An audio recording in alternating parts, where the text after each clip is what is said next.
আজকের সুন্দরবন বিশ্বের সবচেয়ে বড় ম্যানগ্রোভ অরণ্য, রয়্যাল বেঙ্গল টাইগারের বিচরণ ভূমি। কিন্তু এই অরণ্যের গহীনে লুকিয়ে আছে এক হারানো সভ্যতার গল্প, ধ্বংসাবশেষ, হিন্দু মুসলিম দেবদেবীর সমন্বয়ের অনন্য কাহিনী আর ঔপনিবেশিক ইতিহাসের অজানা অধ্যায়। চলুন আজ আমরা প্রবেশ করি সুন্দরবনের হারানো ইতিহাস আর রহস্যের অন্দরমহলে। গঙ্গা, ব্রহ্মপুত্র আর মেঘনার মোহনায় যুগ যুগান্তরে পলি জমে নদীর ভাঙনে আর সমুদ্রের ঢেউয়ে ভেঙে গড়ে সৃষ্টি হয়েছে আজকের সুন্দরবন, যেখানে নদীর জোয়ার ভাটার সাথে গণের তিথির মতো বদলেছে মানুষের ইতিহাস।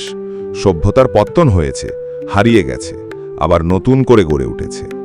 ইতিহাস, লোকগাথা আর বিজ্ঞান, এই তিন সূত্র ধরেই আজ আমরা গাঁথব 18 ভাটির এই দেশের গল্পমালা। প্রাচীন সাহিত্যে সুন্দরবনের নাম ছিল ব্যাঘ্রতটি, অর্থাৎ ব্যাঘ্র সংকুল তটভূমি। এখানকার জলা জঙ্গলে জোয়ার ভাটার পলি আর কাদামাটি শুধু রোজনামচার কাহিনী ধরে রাখে না, ধরে রাখে অতীতকেও।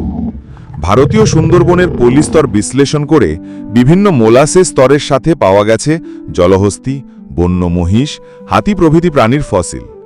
ভূতত্ত্ববিদেরা বলেন, এই নিদর্শনগুলি প্রমাণ করে হলোসিন যুগের প্রাণীদের অস্তিত্ব ছিল এই অঞ্চলে, অর্থাৎ আজ থেকে অন্তত 7000 বছর আগেও ছিল এই সুবিশাল সুন্দরবন ডেল্টার অস্তিত্ব। অনেক ইতিহাসবিদের মতে সুন্দরবন কেবল জঙ্গল ছিল না, বরং এখানে প্রাচীন কাল থেকেই মানুষের বসবাস ছিল, সভ্যতা গড়ে উঠেছিল। নদীর তীরে ছোট ছোট জনপদ, বাণিজ্য কেন্দ্র আর ধর্মীয় স্থাপত্যের চিহ্ন আজও প্রত্নতত্ত্বের ভগ্নাবশেষে পাওয়া যায়।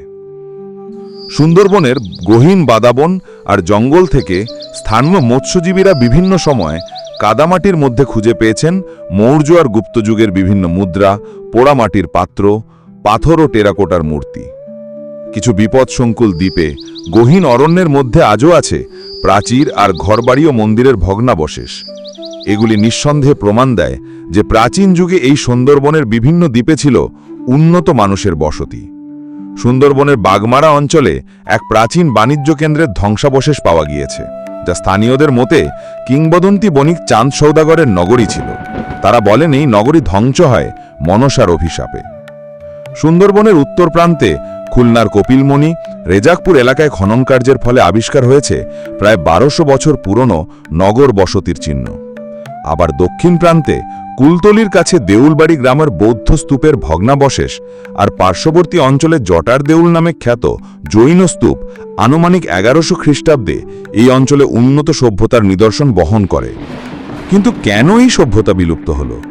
বিধ্বংসী নদী ভাঙন, ঘূর্ণিঝড় আর 1200 শতকে বিপুল জলোচ্ছ্বাস এই সমস্ত বসতি প্লাবিত করে। ধ্বংস হয় প্রাচীন জনপদগুলি, জঙ্গল আবার দখল করে নেয় ও সমস্ত অঞ্চলটিকে। এরপর আনুমানিক 1500 শতকে মুঘলরা চেষ্টা করেছিলেন এই অরণ্যকে মানুষের বসতির উপযোগী করতে। এজন্য তারা জমিদার ও কৃষকদের উৎসাহিত করতেন বন কেটে কৃষি জমি তৈরি করতে। এই বসতি গঠনের প্রক্রিয়াকে বলা হতো আবাদ। যারা বন কেটে জমি তৈরি করতেন তাদের কর ছাড় দেওয়া হতো। জমি চাষের উপযোগী হলে সেটিকে রাজস্ব তালিকায় তোলা হতো। সুন্দরবন ছিল সুভায় বেঙ্গলের অন্তর্গত। মুঘল সুবেদাররা এই অঞ্চলে রাজস্ব আদায়ের উপর বিশেষ গুরুত্ব দেন। তবে ঘন জঙ্গল আর বাঘের দৌরাত্ম্যে সুন্দরবনের গহীন অঞ্চলগুলিতে নগর সভ্যতা গড়ে তুলতে পারেননি মুঘলরা। এই সময় অনেক সুফি সাধক ও পীর দক্ষিণ বাংলায় আসেন। সুন্দরবনে প্রান্তে তাদের দরগা গড়ে ওঠে, যার চারপাশে মুসলিম বসতি তৈরি হয়। স্থানীয় হিন্দু মুসলিম উভয় সম্প্রদায়ই এই সাধকদের প্রতি অগাধ ভক্তি প্রদর্শন করতেন। আজও সুন্দরবনের প্রান্তে পাওয়া যায় অনেক গ্রাম যেখানে মুসলিম পীরের মাজার আর হিন্দু দেবদেবীর মন্দির পাশাপাশি আছে। এর মূল কারণ ছিল মুঘল যুগের বসতি বিস্তার, যেখানে হিন্দু মুসলিম উভয় সম্প্রদায়ের মানুষই একসাথে থেকে বন জয়ের চেষ্টা করেছিলেন। কিন্তু এই পর্যায়ের বহু গ্রামও তলিয়ে গেছে কালের অতলে। ক্রমাগত নদীর ভাঙাগড়া আর প্রলয়ঙ্করী সাইক্লোন নষ্ট করেছে অনেক জনপদ, কেড়ে নিয়েছে লক্ষ লক্ষ প্রাণ। এখানে উল্লেখ্য 1876 খ্রিস্টাব্দের গ্রেট বকরগঞ্জ স্টর্ম, যাতে কয়েক লক্ষ মানুষের প্রাণ গিয়েছিল বলে জানা যায়। সুন্দরবনে মুঘল যুগের সেটেলমেন্টের প্রচেষ্টার সময়কাল থেকে হিন্দু ও মুসলিম উভয় সম্প্রদায়ের মানুষই একত্রিত হয়ে লড়েছিলেন প্রতিকূল পরিস্থিতির বিরুদ্ধে। এর ফলে জন্ম নিয়েছিল এক অনন্য ধর্ম সাংস্কৃতিক ধারার। প্রাকৃতিক শক্তির রোষ থেকে বাঁচতে তাদের মিলিত প্রার্থনায় জন্ম দিয়েছিল বনবিবি, দক্ষিণ রায়ের মতো আন্তর্ধর্মীয় দেবদেবীর। বনবিবি জহুরা নামায় উল্লেখ আছে আল্লাহর প্রেরিত বনবিবি আর তার ভাই শাহজঙ্গলির আবির্ভাব আর বাঘরূপী দক্ষিণ রায়ের সাথে দ্বন্দ্বের, যা লোক আখ্যানের মূল। এই কাহিনী একই সঙ্গে রায়মঙ্গলের ধারাকে টানে, অন্যদিকে হিন্দু মুসলিম দুই সমাজের লোকবিশ্বাসকে এক সুতায় গাঁথে। একই শিকড়, একই জঙ্গল, একই বিপদে একসাথে প্রার্থনা। আজও জেলে মৌলেরা জঙ্গলে মাছ, কাঁকড়া আর মধু সংগ্রহ করতে ঢোকার আগে বাঘের আক্রমণ থেকে বাঁচতে বনবিবির পূজা দিয়ে তবে নৌকা ভাসান।